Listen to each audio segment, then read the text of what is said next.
तो दोस्तों बात है साल 1923 की, जब लंदन यानी कि सपनों के शहर की एक यूनिवर्सिटी जिसका नाम था रोजन यूनिवर्जन रोबोटिक्स ने पहली बार एक शब्द को इंट्रोड्यूस किया जिसका नाम था रोबोट।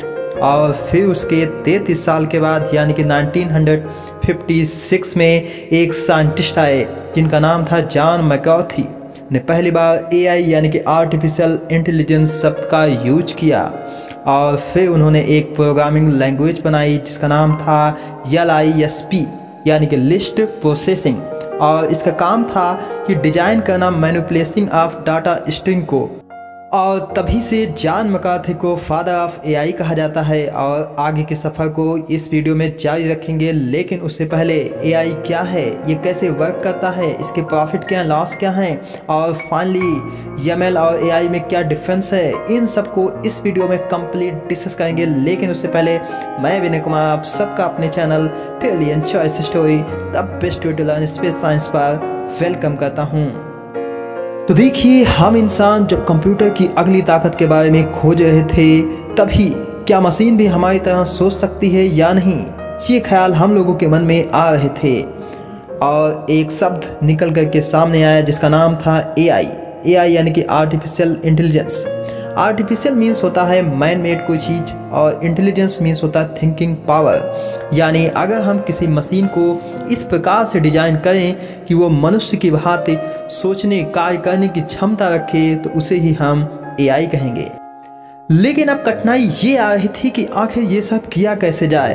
तो इसके लिए कंप्यूटर सिस्टम में एक प्रोग्राम डिजाइन किया गया, और इसके मुख्यतः 3 पार्ट थे। जैसे पहला पार्ट था लर्निंग, यानी कि इसमें किसी मशीन के दिमाग को इंफॉर्मेशन दी जाती थी और उसको रूल कुछ सिखाए जाते थे कि कैसे आप किसी चीज़ को सीख सकते हैं। और दूसरा प्रोसेस था रीजनिंग, यानी कि मशीन को सोचने समझने की क्षमता डेवलप करना। और फिर तीसरा प्रोसेस था सेल्फ करेक्शन, यानी कि मशीन अपने आप में अगर कोई भी उसमें गड़बड़ी है तो उसको सही कर पाएगी, उसको पहचान सकती है या नहीं। इन सभी बातों को ध्यान में रखते हुए एआई को डेवलप किया गया। लेकिन अब प्रॉब्लम ये आ रही थी कि हर एआई में इस तरह के पार्टिकुलर प्रोग्राम को डेवलप करना पॉसिबल नहीं हो पा रहा था, और इसीलिए इनको 2 पार्ट में डिवाइड कर दिया गया। और पहला था वीक एआई और दूसरा है स्ट्रांग एआई। वीक एआई यानी कि ये केवल कुछ जो पार्टिकुलर टास्क हैं उस पर ही वर्क करेंगे। जैसे हम कुछ एग्जाम्पल के लिए बात कर लेते हैं, जैसे आप लोगों ने नाम सुना होगा सिरी, जो कि एप्पल कंपनी ने इसको बनाया है, और एक वर्चुअल असिस्टेंट है जो कि आईफोन और आईपैड में ही वर्क करता है केवल। और इससे आप जैसे हे सिरी बोल करके कोई भी फ़ोन के जो फंक्शंस हैं वो या एप्लीकेशन हैं उनको ओपन करवा सकते हैं। और दूसरा है जैसे टेस्ला और गूगल मैप, नेक्स्ट, अमेजॉन का एलेक्सा, इससे आप कोई भी गाने सुन सकते हैं और अपने आसपास के जो भी सिस्टम्स हैं उनको अपने कंट्रोल में भी रख सकते हैं अमेजॉन के एलेक्सा से।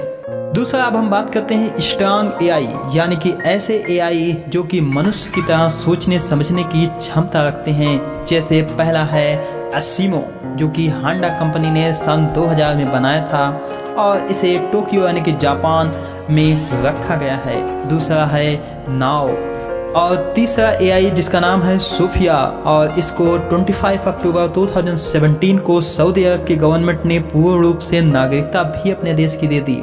और इसको हैडसन रोबोटिक्स के फाउंडर डेविड हैडसन ने 2016 में बनाया था। तथा इनकी डिजाइन जो है एक हॉलीवुड एक्ट्रेस हैं जिनका नाम है ऑडी से मिलती जुलती है, और उन्हीं की शक्ल इनको दी गई है। और ये लोगों से बात कर सकती हैं, आपस में इंटरेक्शन कर सकती हैं। तथा एआई जिसके 4 टाइप होते हैं। पहला है रिएक्टिव मशीन, और ये कुछ इस प्रकार से डिजाइन किया गया था कि ये चेस बोर्ड के पीस को आइडेंटिफाई कर सकता था, और इसीलिए इसने IBM जो कि एक चेस प्रोग्राम की एक कंपनी है कि गैरी कसुआ को साल 1919 में हराया था इसने। दूसरा जिसका नाम है लिमिटेड मेमोरी, और ये जो एआई है फ्यूचर के डिसीजन भी ले सकता है। तीसरा जैसे थ्योरी ऑफ माइंड, यानी कि किसी के डिजायर्स, इंटेंशंस, उनके बिलीव क्या हैं, इनको समझ सकना।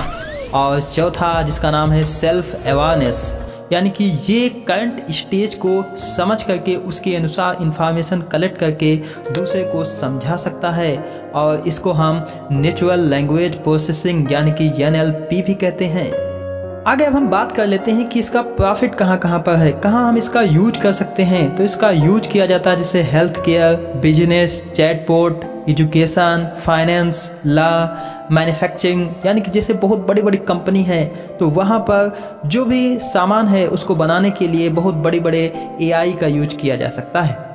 तथा आगे अब हम बात कर लेते हैं कि इनके लॉसेस कौन कौन से हैं। तो इंसानों की नौकरी को छीन सकता है, और अगर भविष्य में ये इंसानों से ज़्यादा बुद्धिमान हो गए तो क्या होगा, जैसा कि आप लोगों ने बहुत सारी मूवियों में देखा होगा हॉलीवुड की, जैसे star Wars, terminator, blade runners.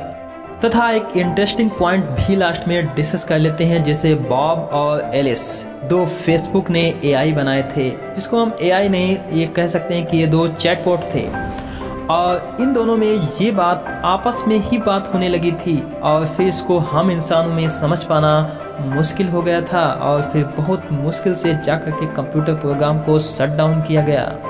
तो देखिए इससे फ्यूचर में बहुत सारी प्रॉब्लम्स भी आ सकती हैं। तो आपके इस बारे में क्या विचार हैं कि क्या आगे हम लोगों को और भी ज़्यादा AI को डेवलपमेंट करना चाहिए या नहीं। तो दोस्तों कैसा लगा ये वीडियो कमेंट बॉक्स में लिख करके जरूर बताएं, तथा आशा करते हैं ये वीडियो आप लोगों को अच्छा लगा होगा और इस टॉपिक से कंप्लीट जानकारी आप लोगों को मिल गई होगी। और अभी भी अगर आप लोगों को कोई भी डाउट है तो कमेंट बॉक्स में पूछ सकते हैं, मैं उसका जवाब जरूर दूंगा। तो मिलते हैं अगले वीडियो में, तब तक के लिए अपना ख्याल रखिए। नमस्कार दोस्तों।